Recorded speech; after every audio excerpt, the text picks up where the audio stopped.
This conference will now be recorded. Everyone, good morning, good afternoon, or good evening. So let's continue the Unix basics second class now. In yesterday's class, we have done with file and directories creation. Now let's move ahead and continue with new things today. Oops.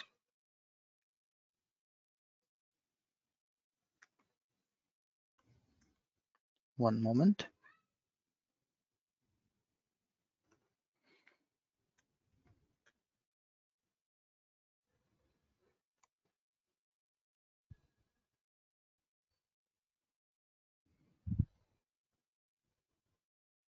All right. So we have done with this architecture. Now, before I can take you to the next step, let me just show you a little more things related to cd command.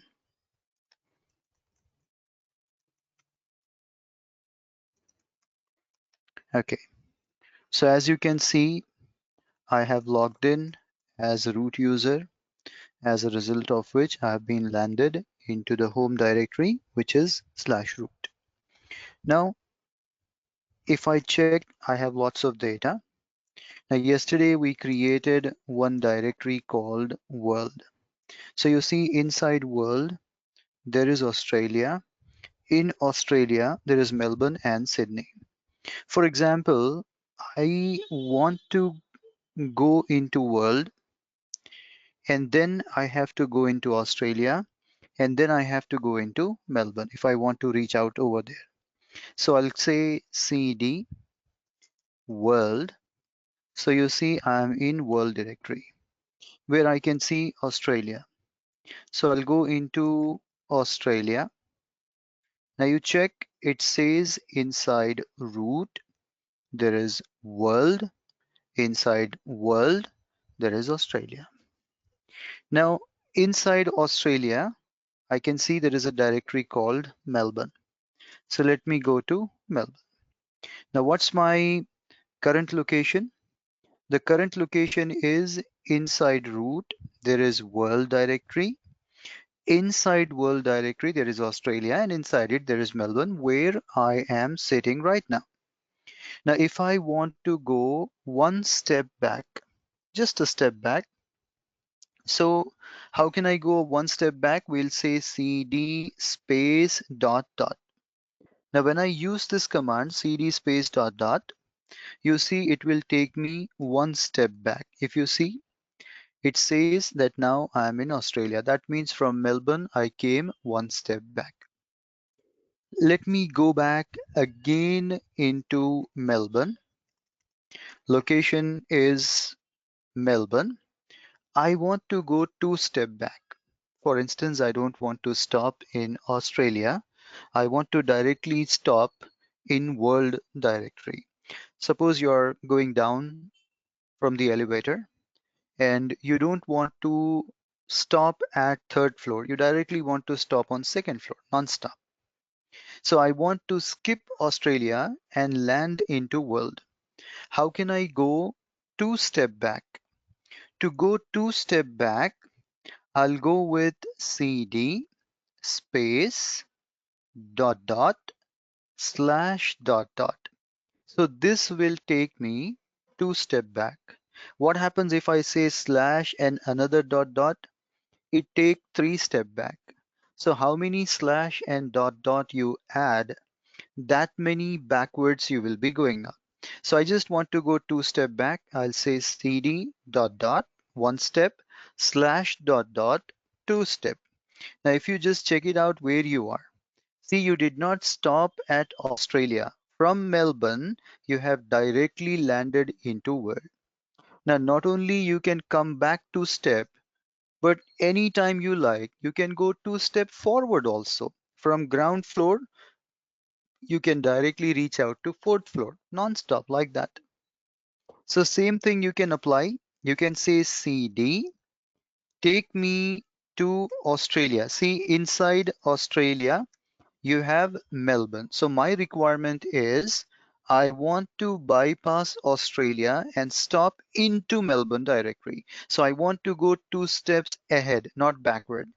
So I'll say CD, go to Australia, inside it. Now, if inside Australia, if you want to see more directories, there is a shortcut you can apply. You can press 2 times tab key. Guys, when you press double tap on a directory, it is going to show you the content of the directory. So it says inside Australia, there is Melbourne and Sydney. Which one you want to go? So I'll say I want to go into Melbourne. So you see, when I want to come 2 steps back, I use dot dot slash dot dot. When I want to go forward, I used the first directory and inside it second directory name. So like that, you can go multiple steps ahead or you can come multiple step back. There is one more shortcut, guys, I'd like to show you. Suppose I am in Melbourne directory. Now, I don't care wherever I am. I just want to run a command and it should throw me back into my home directory. I don't really care where I am right now. I am in 10 directories inside or 20 directory inside. I doesn't care. I just want to run a command and it should throw me back into my home directory. So who am I? I am root. And what's the home directory for root? It's slash root. So how can I go back into my home directory? Just type cd and don't give nothing. Don't give anything up after that. You just say enter after cd. It doesn't matter wherever you are. When you run cd command, it will throw you back into your home directory. Did you see a tilt symbol? What did I told you? Tilt represents home directory. So wherever you are, it is going to throw you back into your home directory. So it doesn't matter how many deep directories inside you are sitting. If you just want to come back to your home directory, you can type cd. Now, on the contrary, let us say that you want to go back to the same directory which you have left recently. Now, again, it might be 10 directories inside. I don't care. I just want to issue a command and it should take me back to the same directory from where I came back to home directory. So guys, where I was in Melbourne. Melbourne is in Australia, Australia is in world. So I doesn't care wherever it is. I just want to go back to my last directory in which I was working or from where I came back to home directory. So you can say cd space hyphen. Now when you say cd space hyphen, it takes you to the same place from where you came to home directory. So before coming to home directory, I was in root world Australia Melbourne, and you see it took you to exactly same location. So come back to home directory, cd, go back to last left directory, cd space dash, and it is going to take you back to the directory in which you were before coming to your home directory. So these are little shortcuts that is going to make our life easier. So any directory, if you want to go inside it thereafter the subdirectories, you can just say cd, take me to world, and press double tap. It shows you inside world what are the other directories. So maybe I want to go into India. Then again press double tap. It would show in India what is the next directory available, maybe Hyderabad.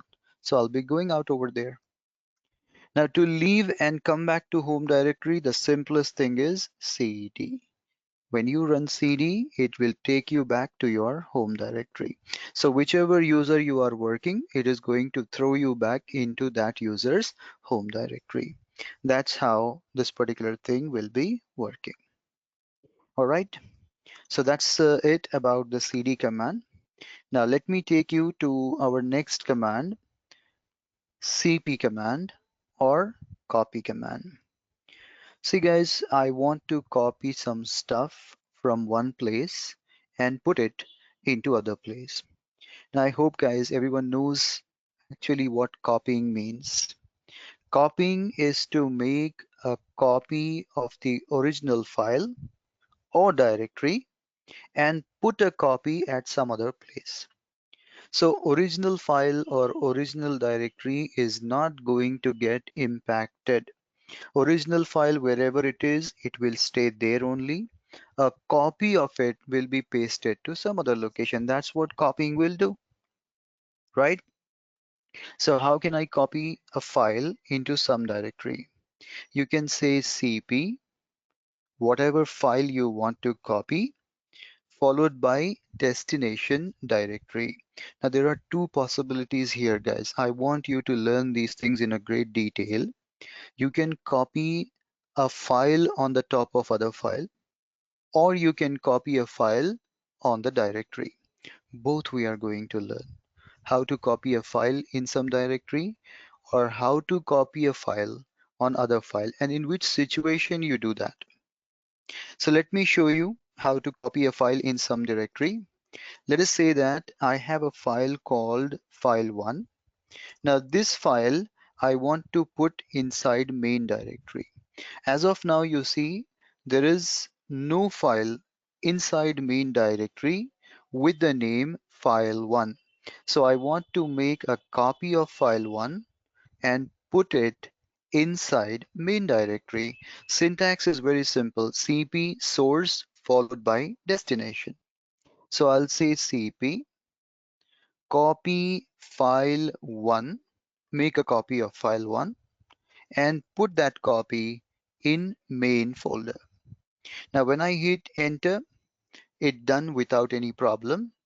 If you say ls, show me the content of main folder, you will find that the file is copied. So this is the way you can copy. Now guys, in the destination location, there was no such file with the name file1, so it simply got copied. What if you have already a file with that name present inside it? Then what happens? Let's see. I'll say again, same command, copy file1 in main directory. It will tell you now that same name directory is present, same name file is present in that directory. And if you continue, it is going to overwrite it. So thankfully here it is giving you warning that if you copy the same name file, it will overwrite the content. So if you want to continue, give Y for yes. And if you don't want to continue, give N to abort the transaction. So you see now, it did not copy or did not overwrite the file. So this is the way you can copy a file. The next question is, can I copy multiple files the same way? Of course.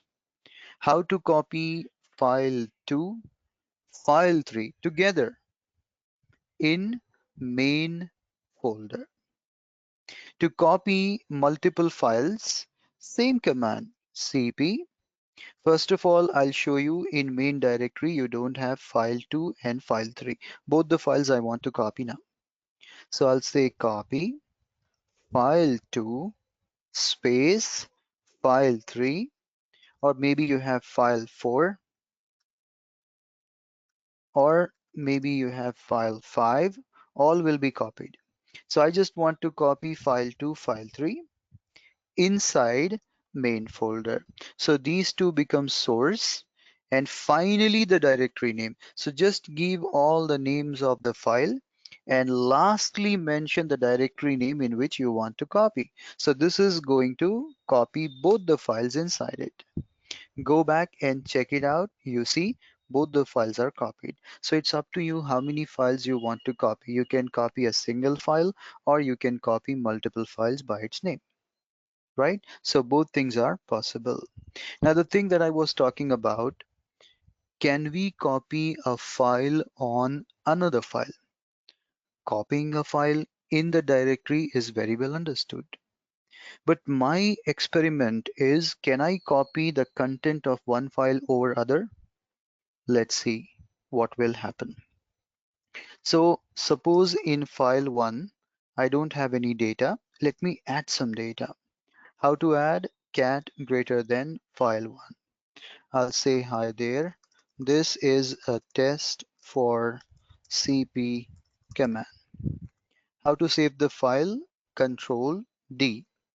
Now if I say cat file1, it shows me some data. Whereas I have another file, file2. If I say cat file2, it has nothing. Or let me keep some data in file2 also for our experiment basis. I'll say cat greater than file2. This is second file, control D. Now if I say cat file1, I've got some data. If I say cat file2, it has some other data. Now I want to copy file1 on the top of file2.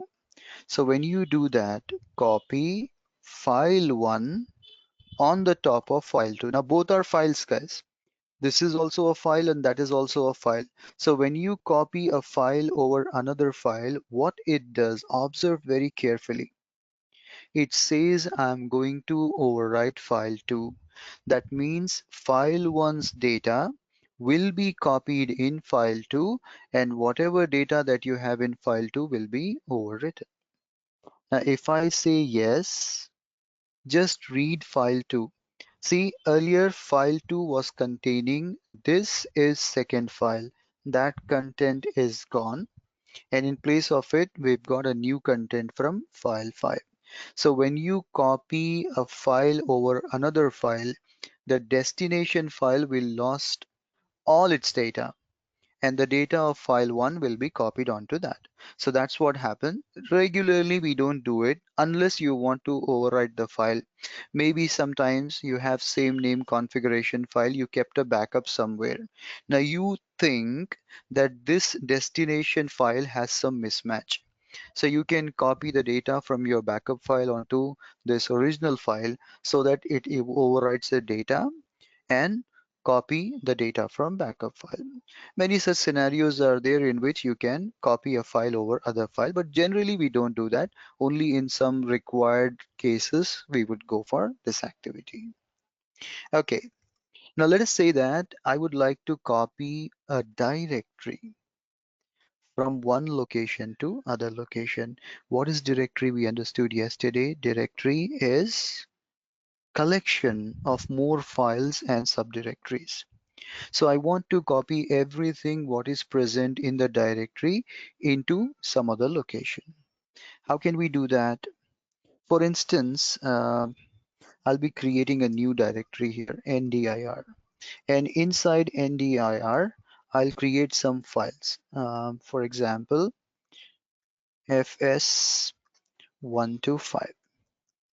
So if you see, you have NDIR, and in NDIR, you have pipe files. Or maybe you can add more directories into it if you want to add. That's your choice. I don't want to add anything. I'm okay with that. Now, I want to copy the entire directory from its place, and I want to put it again inside main directory.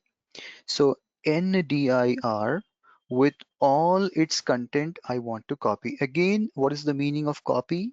It makes a copy. Original thing will be unintact at its original location. A copy of that will be created and pasted in your destination location.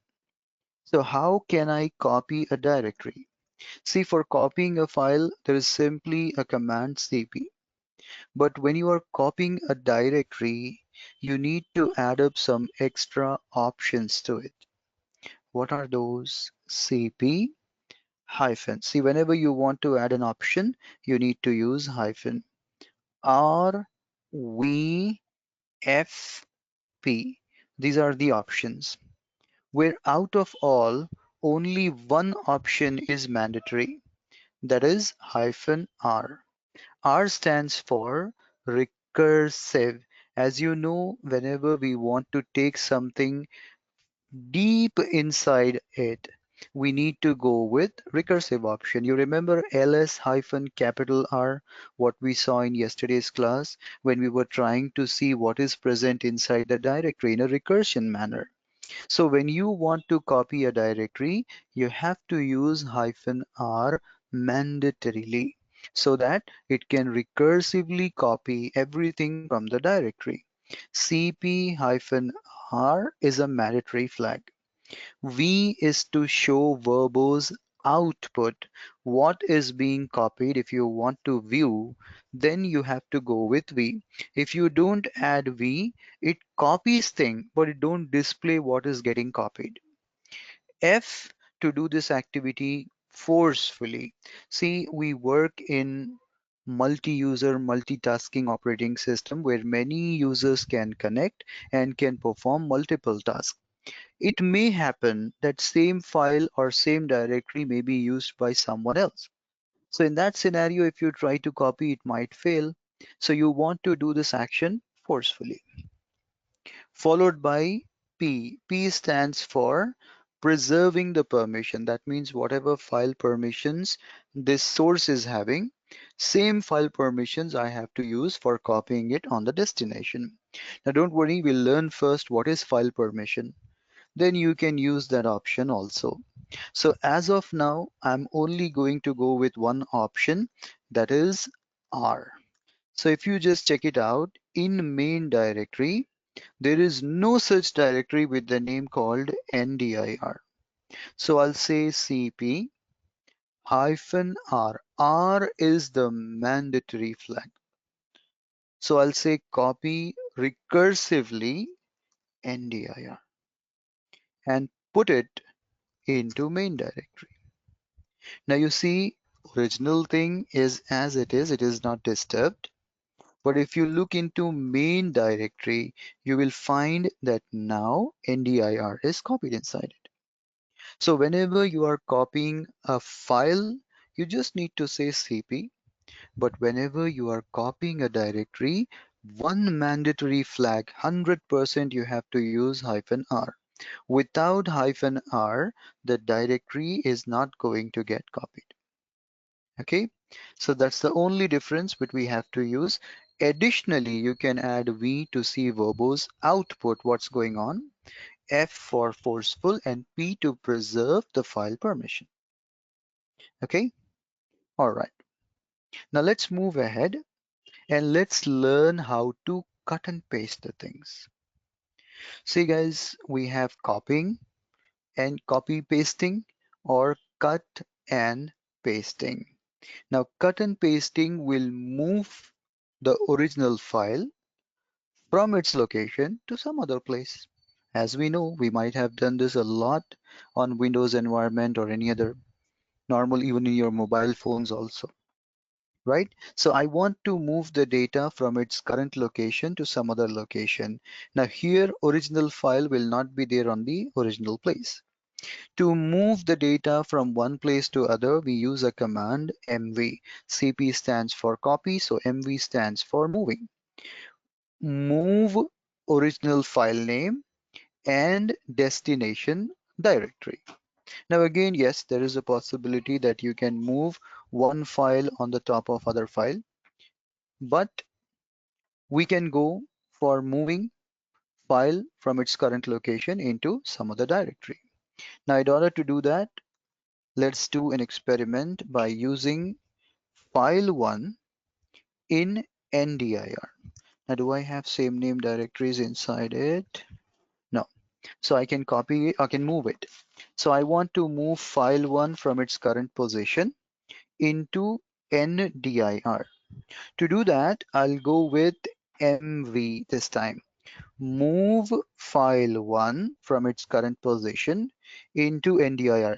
Of course, you can move multiple files also, guys. You can say file1 space file2 space file3, then the directory name. So all three files will be moved from its current location to some other place. Now, if you just check it out in NDIR, you will find file1. But in your current location, if you check, I can see only file 2 and file 3. There is no file 1. So what move will do? Originally, the file will be replaced from its current location to whatever destination you have asked. Right? Great. Now, if I want to move a directory from one place to another place, is it possible? Of course, it is possible. Suppose I want to move completely NDIR into my dir. Now, if you just check it out inside my dir, I have some data.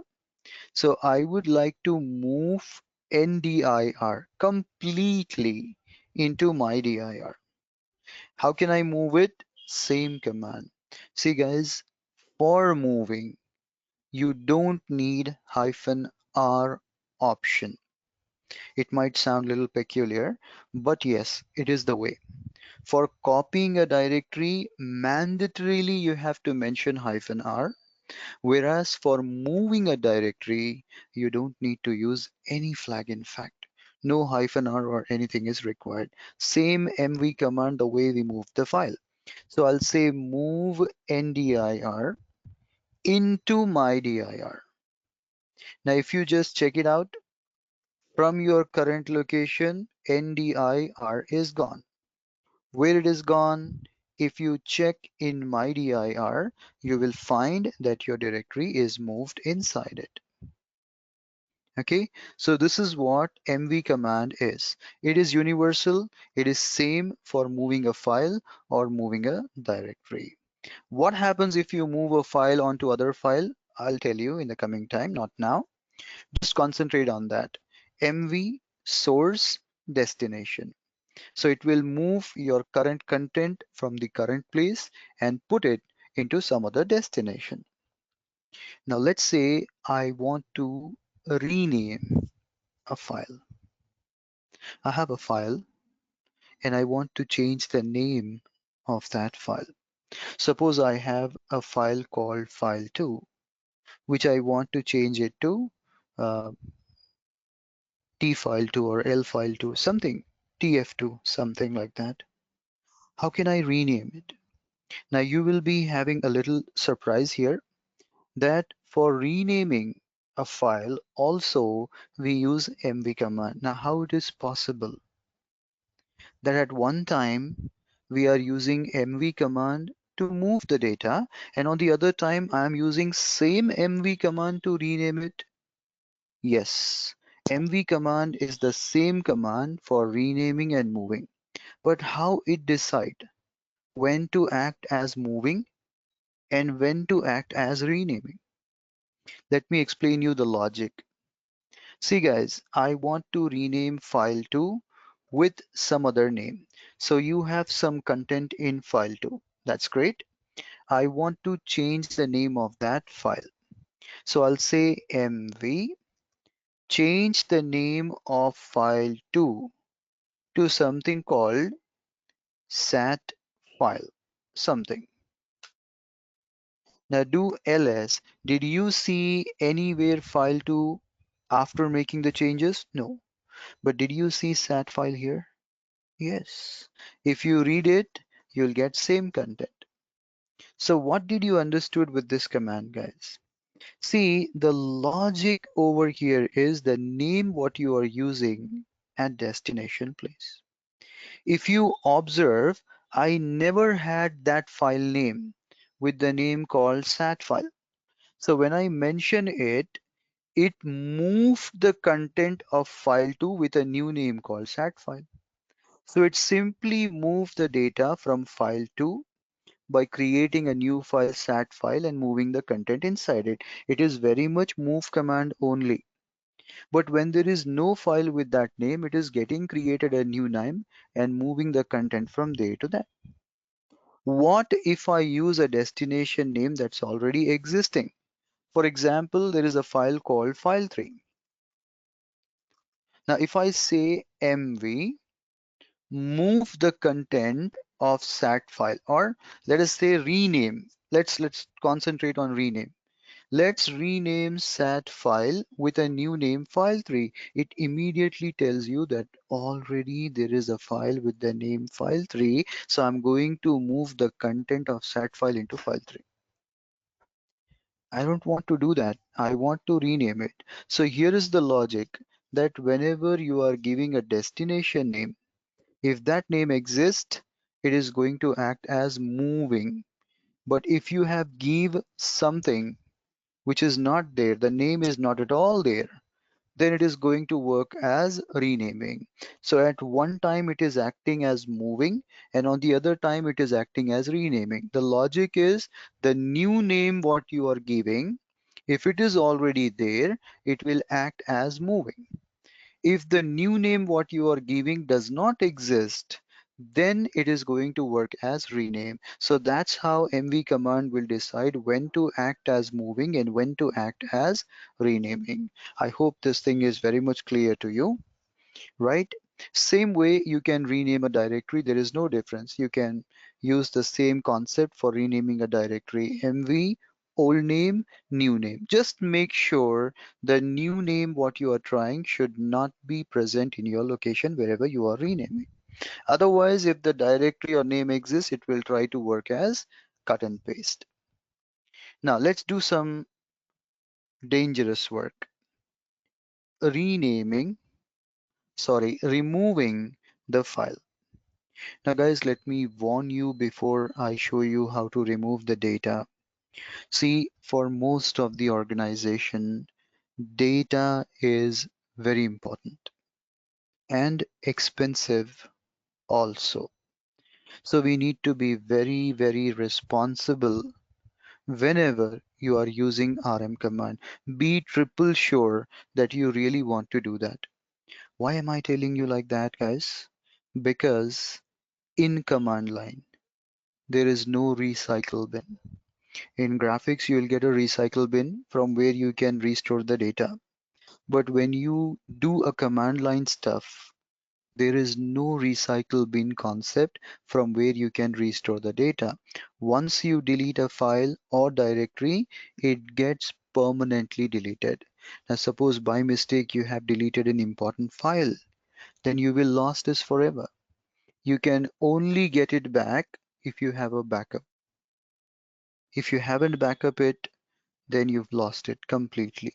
So that's the reason I'm telling you be very, very careful whenever you are trying to remove a file. So let me show you how to remove a file. For instance, I want to remove file 3. You can say rm. See, just these shortcuts are the command. cp for copy, mv for moving, rm for removing. What you want to remove? File 3. At least here it prompts you. Do you really want to remove it? Now you have to say yes or no. Why? Yes and no. I'll say yes, I want to remove it.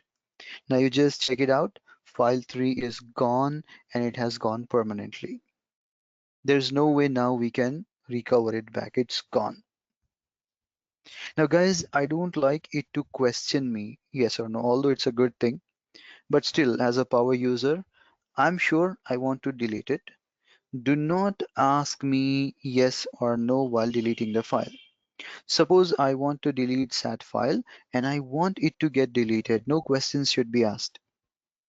So I'll say rm hyphen f. Remove it forcefully. Which file? Sat file. Now this F will make sure that no question has been asked to you. See, last time there was a question yes or no, but now it did not prompted and deleted the file. It's gone. You'll not find any more sat file, right? So that's how you can remove a file. Just rm or rm-f. Difference, rm will prompt you some question, rm-f will not ask you any question. Now let's say I want to delete one file which is present in main directory. So one way is go to main directory first by using cd command and then delete this stuff. Or from outside, I can instruct it to get deleted. How? You can say rm hyphen f, go to main directory slash delete f1. Just check it out. No questions asked and f1 is deleted. So you can instruct rm command to go to some directory and inside it find this file and delete it. So it would go to that directory and delete it. You don't have to go first and do the activity. Just give it the path. Where is the file? It will follow the path and delete it. Same way, you can delete directories also. How can I delete a directory? Now, if you want to delete a directory, we need to use some other command. Let me create some empty directories for us. I'll say mkdir dir1 dir2, for example. Now you see I have two directories, dir1, dir2. Just check it. There is nothing in dir1. There is nothing in dir2. Ultimately, the thing I want to tell you that these are empty directory. Now let us say that I would like to delete it. How can I remove a directory? To remove a directory, you can go with a command rmdir. Full form is remove directory, followed by the directory name. So I'll say rmdir. I want to delete dir1. Remove directory with a name dir1. As simple as that. You see it got deleted. That's great. I'll say rmdir. Remove dir2. It's also deleted. That's also fine. Now let us say that I would like to delete a directory called zoo. You see, we have a directory called zoo and I want to delete it. So I'll use the same command rmdir delete zoo. It says this directory is not empty. Or maybe I want to delete main directory. Again, I'm getting the same result. It says this directory is not empty. So what did you find out with this command? With this, we deduce that rmdir only works with empty directory. If the directory has a content, rmdir is not going to delete it, and that's problematic. Suppose I have 10 directories in my dir. Each directory is again having two directories, and again that subdirectories are having more subdirectories. So just imagine that how much work I need to do. I need to go first into main directory. If inside it I have a subdirectories or files, I need to remove it. I need to make the directory empty, and then I need to delete. For example, I want to delete zoo directory, which is getting failed because it is not empty. So I need to go into zoo. Now suppose cheetah has two directories. So first I need to go into cheetah and delete two directories. Then go to lion and delete the content inside it. Then go to tiger and delete the content inside it. Finally, delete cheetah, lion, and tiger also. So I'll say rmdir, remove cheetah, remove lion, remove tiger. Okay, all the three are deleted. Now go back. Now zoo directory is empty. I can run rmdir zoo. So finally that zoo directory is also deleted. Now guys, don't you think this is a tedious job to do and a hectic one as well? So what I want to do is in a single attempt, I want to delete the directory. I don't care how much content it has. Maybe it has 100 subdirectories. I don't care. When I run a command, the directory with all its content should be wiped out. And how we are going to do that? With another command called rm. Now, if I say rmdir delete main directory, I'll be getting the same thing. Or let's delete world directory. It has too many things inside it, right?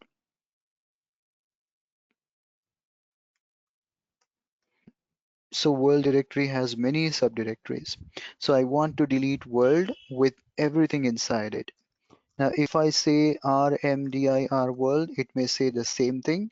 It contains lots of things, so I cannot remove it. So if you have a directory with some contents inside it, you can go with a command rm, not rmdir. I'll say rm hyphen rf. So I'm telling remove recursively and forcefully. Now, when you say recursively, it will form a loop, go inside, inside, inside, and whatever deep directories or files are present, everything will be wiped out. And when you add F, F will make sure that for every file there is no questions asked, yes or no. Which directory? World directory. See, without asking for any question, your world directory has been deleted. It already had many subdirectories, so everything is deleted in a single shot. That's the way how you can remove a directory with all its content present inside it. Now let's say I'm going into main directory. I see there are many subdirectories and files present inside it. Now my intention is I want to delete all the content in this directory. I'm already in main directory, so main directory will not be deleted. The content present in this directory, everything I want to delete. For example, to make it more interesting, I'll add some another 20 files. So you see some 20 files and 5, 6 directories are there. All this content I want to wipe out in a single option.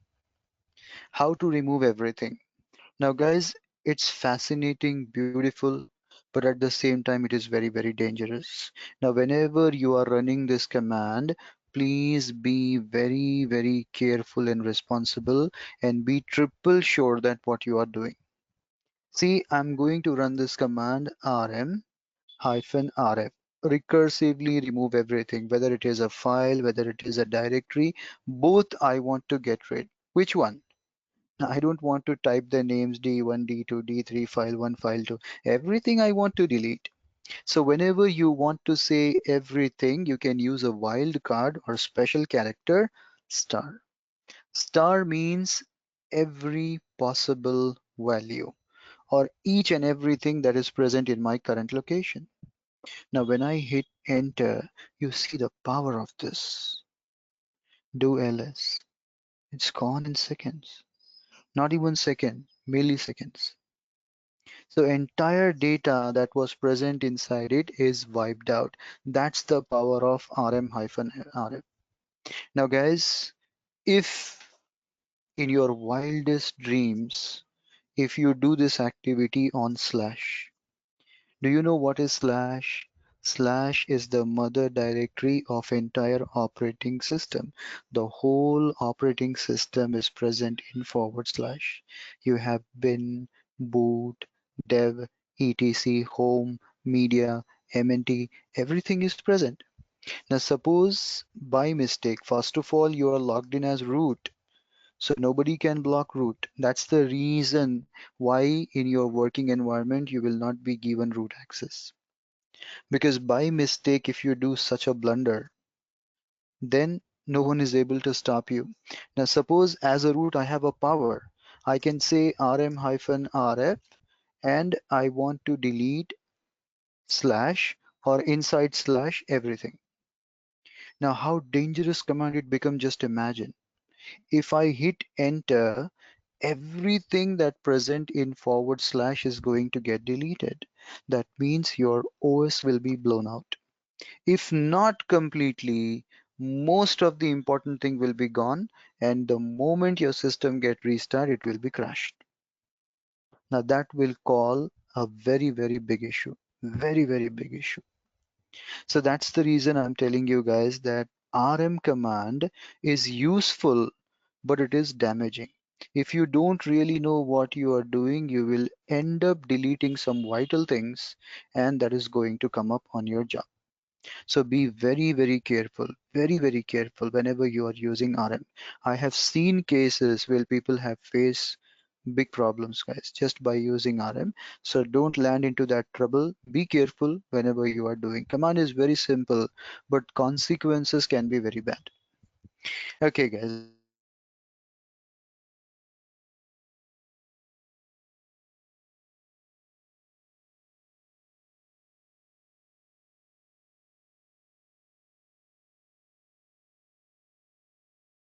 in this session.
Okay, I'm really sorry about that, guys. There is a heavy raining and thunderstorm happening outside, so that disturbed my internet.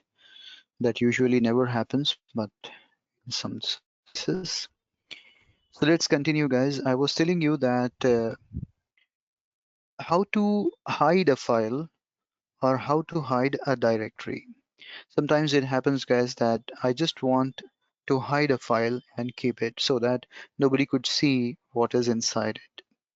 So in order to hide and unhide a file, or you can create a file and at the same time you can hide it. That's up to you. So I'll say, suppose I have a file, my file, I want to hide it. To hide a file, you can say mv, that is rename the file my file, and just rename a file starting with dot. Let the name be same my file, but I just added a dot symbol, full stop. Now when I hit enter, do ls, did you find any file with the name my file? No. Is it deleted? No, it's hidden. Why? Because when you create a file or directory with a name dot, automatically the Unix will hide it. How can I see hidden files then? So you can say ls hyphen a, where a stands for all. Show me all files, including hidden files. So guys, do you think in your current folder these are the directories and file? That's it? No. When I say ls-a, you will be surprised to see that there are many files and many directories that are present, including your file, that is my file. Did you see it is starting with dot? If you say cat my file, it says there is no such file. But if you say cat dot my file, are you able to read it? Yes. Now let us say you want to unhide it. Unhide it, again rename. You can say mv and dot my file. I want to rename back to my file. Do ls. Did you see it is appearing back? Same is the case with directory. If you rename a directory mv, change the name of mydir to dot mydir, and you see it is hidden. Say ls-a and you will find your hidden directory. To unhide it, rename it mv dot my directory to be renamed with simple my directory. So it got hidden. So this is the way how you can rename a file and hide it and again rename it. Or while creating, like you can say cat and the file name, it will be hidden. Or while creating a directory, you use dot before the name, automatically it gets hide. Okay, now let's move back to our main topic of the day, what we are going to cover up. Very, very, very, very important, VIM editor. Yesterday there was a question from Shabir, I guess, that how can I edit a specific line in the file without disturbing others? So here is the answer. By the using file editors, as we saw that cat command is very strict. It only allows you to create a file or append the data, but it does not allows us to edit or move the data up and down. So editors are needed in order to do this activity. There are many file editors, guys, and many power users, they uses different file editors, but the most comfortable file editor to work with is Vim or VI editor. Now, we have an older version VI, Visual Display Editor, and the upgraded version is VIM, Visual Display Editor Improved. So it's like this is Windows 7 version and this is Windows 10 version, right? So if you learn the latest version, automatically the previous version things are coming into it. It's the same VI editor with some improved options. So learning VIM also includes the older version VI. Both are one and the same. VIM has a latest feature. Now, apart from Vim, we have some other editors like Emac, Nano, gedit. Many editors are there. Whichever you like, you can use it. So we are going to learn VIM editor, which is guaranteed in every Linux and most of the Unixes. Most of the Unixes and Linuxes 100% have Vim editor. There are some Unixes or Linux that might not have Emac or Nano, but VIM or VI is guaranteed in every Unix or every Linux. That's the reason learning it is even important. Now, Vim or VI both have three modes. Mode number one, command mode. Second mode, insert mode. And third mode is extended command mode. So what's that command mode? See, command mode will allow you to cut, copy, paste the lines from one position to other position, or jumping from top of the page to end of the page, jumping from top of the file to bottom of the file.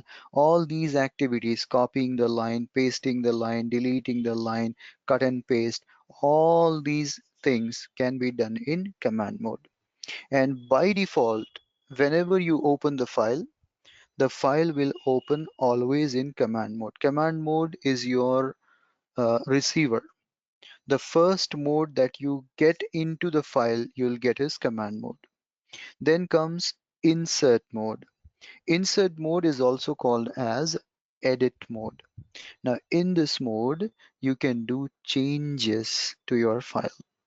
Like you can go into the file, you can make corrections to the file, or you can add a new line and type something, whatever you want to do.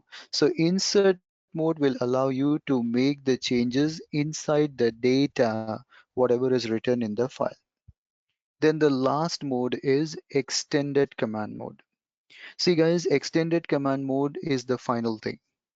See, after all your work is over, suppose you are working with MS Word or Notepad or something like that. Once your work is over, what's the last thing you do? You want to save the changes and come out of the file. Or maybe if you have done too many things and you're confused, you just want to quit without saving. So once your work is finished and you wanted to save your work and come out, or you just want to quit without savings. In both the cases, you have to go with extended command mode. So command mode is the receiving mode, what you get at the moment you enter into the file. Then you need to go to insert mode to make corrections in your data. And once your work is over, the last thing what you can go is extended mode, where you can save your data and come out of the file. So let's learn how to open a file in VI editor. And first thing we are going to work with is command mode. So I'll take you. There are many options, guys. You can sit, read the manual and understand those. I'll show you the most important and most required options regularly. That is more than enough. Now let's say that I have this file, my file. It contains some data.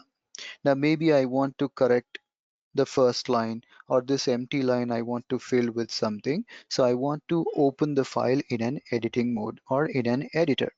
To open the file in editor, you have to say VI to go for old mode, VI and the file name. So you see, it opened the file and you can go anywhere in the file and necessarily wherever required, you can make the corrections. Or if you want to go with VIM editor, which I recommend a lot, so we'll go with VIM and the file name. Output seems to be same. Do you find any difference so far between VI and VIM? Both seems to be same, isn't it? But yes, there is a difference. There are some difference which I'll show you by the end of this topic. So anyway, when you are in VI or VIM editor, as I told you, as soon as you open the file in VI or VIM, it is going to keep you in command mode. And in command mode, whenever you type something, see, I'm trying to type LK, two letters. So when I type LK, did you observe what happened? Or JK, or GK, what's happening? See, it is moving the cursor somewhere, but it is not typing the letter JK, because when you are in command mode, it locks the keyboard. It won't allow you to type anything. So your command mode is actually for jumping from top to bottom or bottom to top, something like that. Okay, first let us finish the small fellow, insert mode. Now, I want to go into this file and I want to do some corrections. I want to type something. How can I enter into insert mode? The most easiest mode, and if you remember this much only, that is more than enough, guys. You have to type I. When you type I, or when you press I, you no need to hit enter after I. Just press the character I on your keyboard. It will take you into insert mode and suddenly your keyboard will start working for you. So to go into insert mode, simply type I. Observe at the bottom, it is displaying the file name. My file, 5 lines are there, 44 characters are there, something like that. But when I type I, just hit on keyboard I. No need to enter. Just hit I. When you hit I, at the bottom you see it says that you are in insert mode now. Now, when you are in insert mode, now you type KL, KL or JK, JK. Last time it was moving the cursor here and there, but now actually it is allowing me to type something. So whenever you have opened the file in VI editor, press I to get access of keyboard and type whatever you want to type. Wherever you want, use backslashes to delete it. Maybe you want to delete this line, guys, and you want to type world, and maybe you want to add an exclamatory mark to it, right? Or maybe I want to go to third empty line and you want to type something. You want to say VIM editor, something, or you want to add up a new line. So you can say this is test for VIM. Something I'm typing. So you can make necessary corrections, you can add data, or you can delete something and put something on the place of it. You got access to keyboard. Now you can use all the keys of your keyboard and type whatever you want to do or whatever changes you want to do, you can do it. Now once your change is over and you want to come out of insert mode, how to leave insert mode? Just press escape. When you press escape, automatically it will bring you out of insert mode. When you press escape, observe the bottom where insert is written. Is it gone? Now again you type JK, JK, KL, KL. Is it working? No, it's moving the cursor, jumping the cursor here and there, but it's not typing anything. That means you're back to command mode. To go into insert mode, just press I. Simple small I. And now you type anything, it will start working. You press escape, you will be out. Nothing will get typed. So this is the way you can press I and then you can go into insert mode. There are other options also, guys. Instead of I, you can use capital I. So wherever you are, automatically it will take your cursor to the beginning of the file. Let us say that I am at the end of the line. Now, if I press capital I, that means Shift and I. Observe the cursor position. It takes you to insert mode, but the cursor will be kept at beginning of the line. So wherever you are in the line, if you say capital I, it takes you to insert mode, but at the same time, your cursor will be placed at the beginning. Now guys, what if I go with small I? I can move my cursor with left arrow or right arrow or up arrow or down arrow and I can go anything. So that's the reason I told you that, okay, options are there, but if you cannot remember all options, at least remember small I. Small I will allow you to go into insert mode and pressing escape will take you out of insert. I for insert, escape to come out of it. Same way you have small a that will take you to next word. Capital A will also take you to insert mode, but it will place the cursor to the end of the line. Capital I was placing the cursor at beginning. Capital A will place the cursor at the bottom. Now I don't see people use these options like capital I, small a, capital A. Okay, it's there, but Seldom I see anyone use it. Mostly we use small I only. In some cases, yes, you can go with small o and capital O. This is little useful when compared to other options. Now let us say that between these two lines, I want to add a new line and then I want to enter into insert mode. Right now, if you observe, I'm not in insert mode, but my requirement is to open a new line and then go into insert mode. Where to open? Open the new line below the cursor position. Just use small o. When you use small o, a new line will be opened below the cursor position. Now, when you open the cursor position, you see below cursor position, a new line is added. Or let us say that you want to open a new line above the cursor position and then you want to insert. So you can use capital O. Capital O will create a new line above the cursor and then it will take you to insert mode. Small o below the cursor position, capital O above the cursor position. Or guys, if you don't want to remember anything, just remember small I. Go to end of the line and hit enter, the new line is open. Go to beginning of the line and hit enter, the new line is open above. So that's why I was telling you that if you can remember, remember the all options. If you don't want to remember, just remember small I will take you to insert mode. That's it. Now let's move to our next mode, that is command mode, the default mode. Now I told you that command mode is usually used for jumping from top to bottom of the file or bottom to top of the file, copying few lines and pasting below, or cutting some lines and pasting some other, or deleting the lines completely, or searching anything in the file. Again, in command mode, there are too many options available. Very simple options, I'll tell you. Just remember that, and we can work with VI editor in the best mode. So let us say that I open the file and I am at the top of the file. Now this file has around 70, 80 or 100 lines. I directly want to go to the last available line. I want to go end of the file. Now it doesn't matter wherever I am. I just want to jump from wherever I am to end of the file. Now guys, this file is hardly having 6 lines, so it doesn't matter. But there are configuration files that may have 700 or 800 lines. Now going down with cursor each line will be very tedious job. Now if I want to jump directly from top to bottom, then you can use capital G.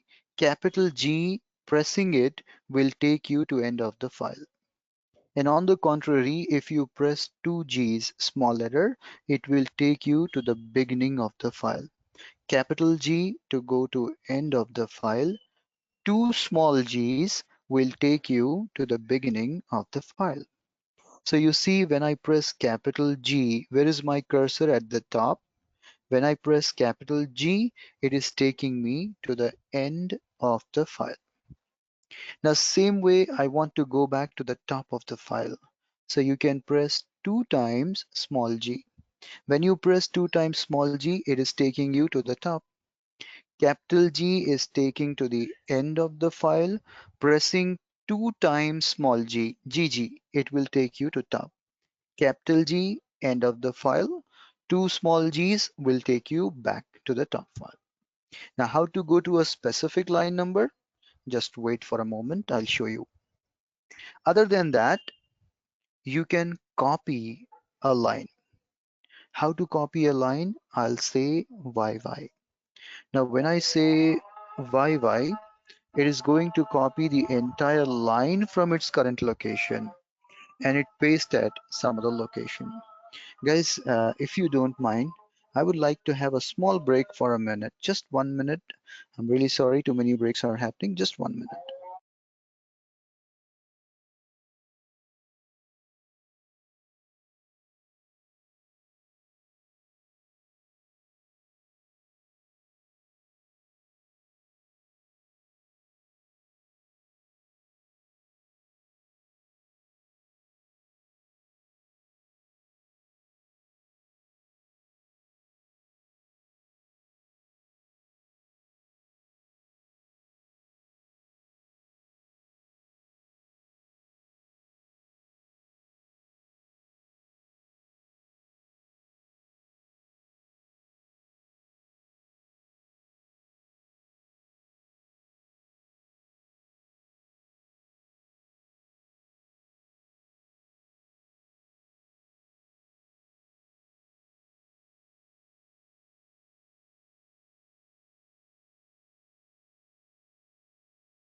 Thank you very much, guys. I appreciate your patience. So, okay, now as I was telling you, copying the entire line, we use YY. YY actually stands for yanking. So, yanking a line or copying a line. So, wherever your cursor is, from that cursor, you can press YY and that entire line will be copied. So, when I say YY, the whole line is copied. Now, if you want to paste it below the cursor position, you need to use small p to paste the line below cursor position, capital P to paste the line above the cursor position. So small p below the cursor, capital P above. So usually capital will be above and small will be below. But same line cannot be replaced. You need to paste it below or above only. So I'll say small p. You see it pasted below the cursor position. If I say capital P, it will paste it above the cursor position. You press P, P, P, P, it's going to paste it multiple times. Now, guys, by mistake, I pasted more than once. I want to undo the change. Guys, in Windows, we use a very beautiful key, Control Z. Whenever you have done a mistake, you press Control Z and it rollbacks the changes. So same here, you can use U, small u, to undo. It's same like Control Z. It will undo the last change. If you want to repeat the change, you can use Control R to repeat or bring back the last change. So if I press U, see, you should not be insert mode. If you are in insert mode and you are typing U, instead of working as a command, it will print the character. So make sure that you are not in insert mode. So you need to say escape. Make sure you're not in insert mode. Now you type U. It undo, undo, undo, undo. To redo, Control R. Control R, small r, Control R, Control R, Control R, Control R, Control R. It says yes, this is the last change you have done. So U for undo, Control R for redo. That's how you can undo the last change. If you have done a mistake, press U. It's going to undo that change.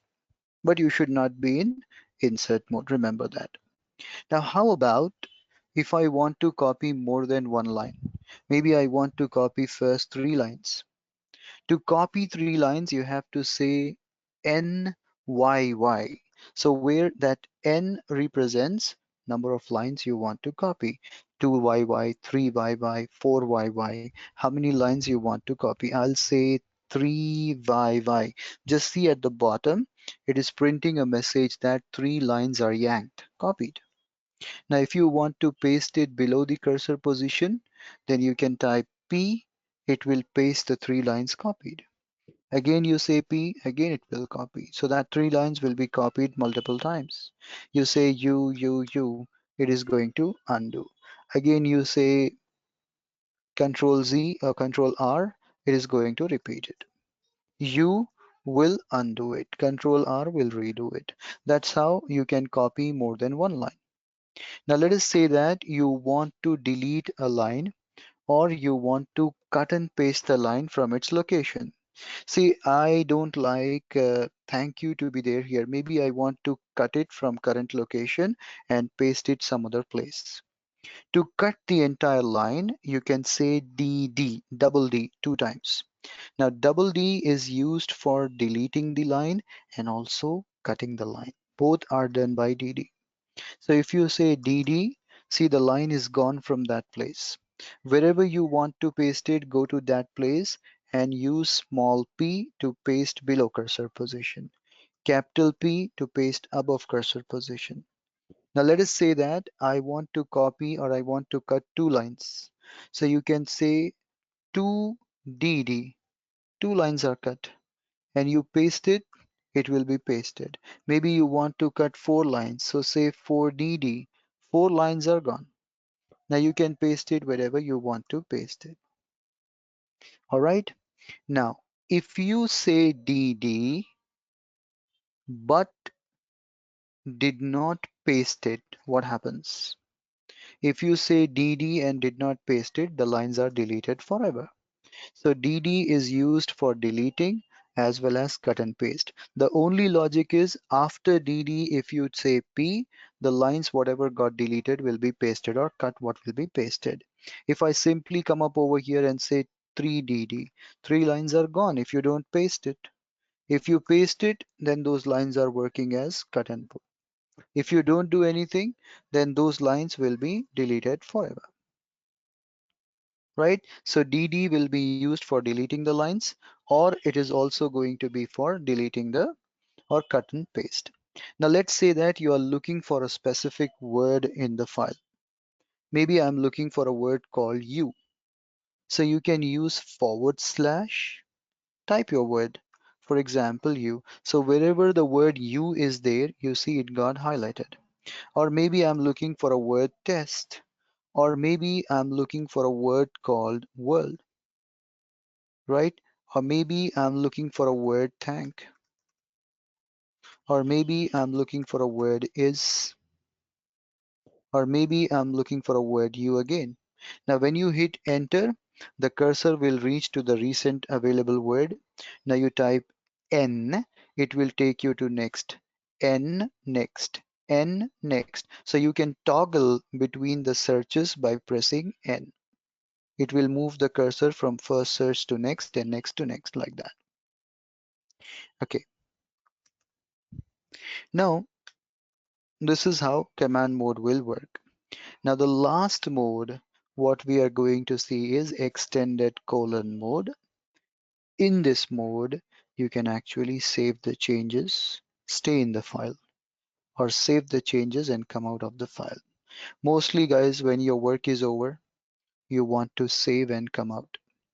Now guys, to go into extended colon mode, you need to make sure that you are not in insert mode. If you are in insert mode and you press colon, instead of working like a command, it will print colon. I don't want to print it. I want to use it as a command. So first press escape to make sure that you are not in insert mode. Press escape. Now you use colon. See, it is working as a command. Now you can say W. W means write the changes, apply the changes. Now maybe guys, this file is being used by other fellow also. You want to force these changes, whatever you have done. So just add exclamation. Exclamation means save it forcefully. Always prefer exclamation to avoid any problems, guys. Exclamation is good. So it says that the changes what you have mentioned is written. Now suppose you want to save and quit together. So you can say W to save, Q to quit. Save and quit. Exclamation is always good forcefully. Now you read cat my file. Did you see that the file changed? All the things inside it I changed according to my requirement. Now let's say that I go back to file, VIM and the file. Now I have deleted few lines. Now I don't remember what was that. I just made a mistake and I'm not able to remember what is the change I have to do. I'm confused. So I would like to come out of VI editor or VIM editor without saving the changes. To leave VI editor, make sure you are not in insert mode, so press escape first. Then use colon and say Q exclamation, quit without saving. Don't use W. Quit without saving. Now read the file, no change happened. Not a line is deleted, no change has been applied. So if you have done a mistake, Q exclamation. If you want to save and quit, W Q exclamation. But first you have to use colon in order to make sure it works. Okay, see guys, with cat command, you can also print the file with its line number. Suppose if I say cat and my file, it prints something like this. Same thing if you use an option -n, it is going to add line numbers. So you see, 1 to 8. It is displaying the line number, and this is only for display purpose. That's it. Again, you say cat command, there will be no line numbers. So if you want to see the file with line number, you have to use -n, print the lines of the files. Same thing you can do in VI editor also. If you want to set line numbers, then you can go with a command or option colon SE space NU, set line numbers. So you say first of all colon. Colon is very must to use colon mode. Then SE space. Many people type Sino. It does not work. You have to give SE space NU. So you see line numbers have been set. So it would be helpful to know which line you are editing. If you want to remove the line numbers, again go to colon mode and now say SE space no NU. Now there is no space between no and NU. Space is there between SE and the second word. So SE space NU will set the line numbers. SE space no NU is going to remove the line numbers. Now, one more question many people ask, that if I set the line numbers and also save and quit these changes, does the file save with line numbers? So I have set the line numbers and saving it. Now read the file. Has it saved with line numbers? No. Line numbers are only for display purpose. They are not going to get saved with your file. So it appears and gone whenever you need it, but it is not going to get saved with the file. Then why it is printing? To know in which line number you are. See guys, it is possible to jump to a specific line number you want. Suppose you have a configuration file with 752 lines. Now you want to go to line number 138 or 355 or 499. How can I jump to a specific line number? Again, colon mode will help you. Go to colon mode and mention the line number you want to go. I'll say colon 7. You see the cursor jump to line number 7. You say colon 3, it jumps to line number 3. You say colon 6, it takes you to line number 6. Same way you can say take me to line number 677. If 677 lines are there, it will take you to that line. Otherwise, it will just leave you to the last line. Observe the cursor. It says I have 8 lines and that is the last I can take you. So with colon, you can go to a specific line number of your choice and make the corrections if you want to do. Now here are the two additional benefit of going with VIM editor. See, with VIM editor, you can password protect your file. Say I want to just save my file content. Guys, just 2-3 minutes more. I'm taking more than the set time. I want to save my file by applying password so that if no one knows the password, they should not read it. So I'll go with colon and there is an option capital X. This will encrypt your file with a password. Now let me type a password red hat. One more time red hat. So you see password is applied. Once you have applied the password, use colon WQ, save and quit, which is important. Now you try to read the file my file. Did you get anything? Try reading. It is clearing the screen and taking you to some jumbled characters. Okay, try to read it with VI editor. You'll say VIM my file. The moment you try to open a password protected file, it will first ask you to type the password to continue. Now you type anything wrong. Instead of showing you the content, it is going to show you encrypted data, but it is not going to print anything. It opens only when you type correct password. So you see when I type the password, the file is open for editing. That's how it can password protect it. Now how can I change the password or remove the password? Now, guys, it seems very nice, right, that you can protect the file with a password. But let me warn you one thing.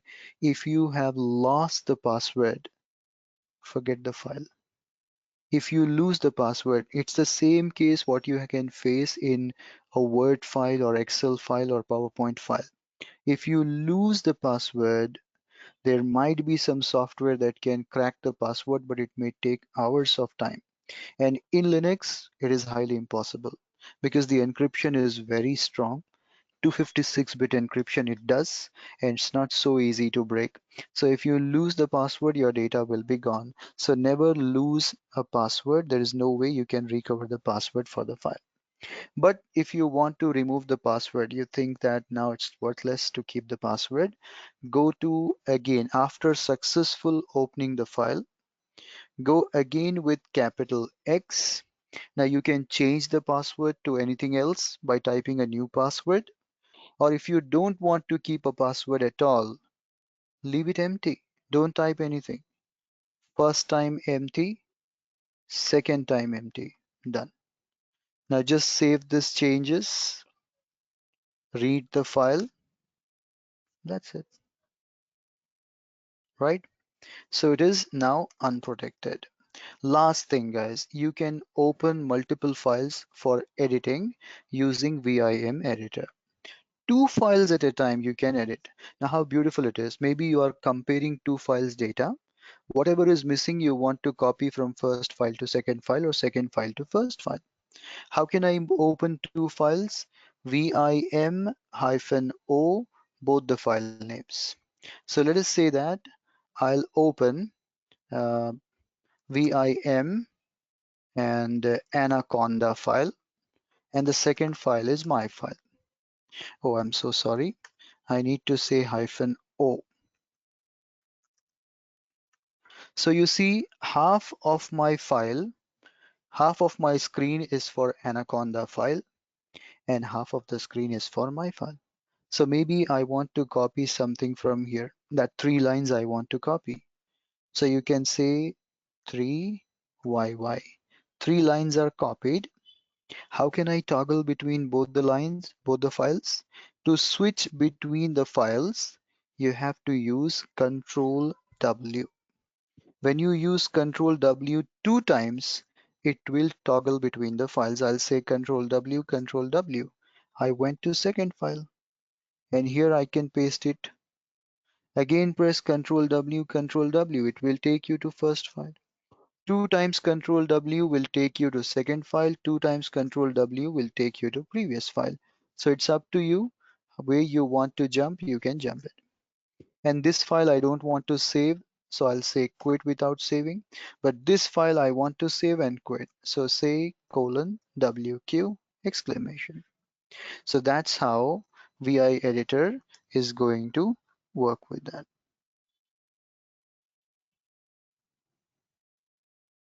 right? So this is the way how we can work with this very, very important concept of VI or VIM editor. That is it, guys, from my side. If you have any questions, please put your questions now.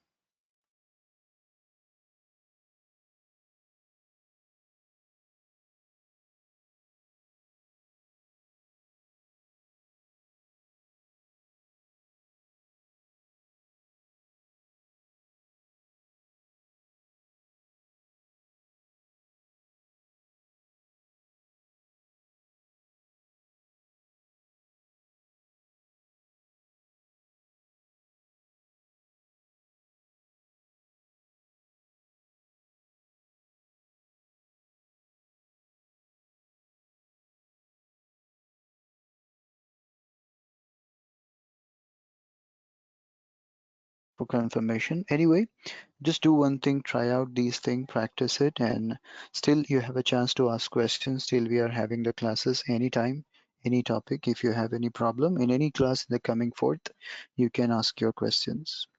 So for today, we will stop the session here, guys. Let's meet up tomorrow and continue with more basics options. Thank you very much for joining, guys. Hope to see you tomorrow.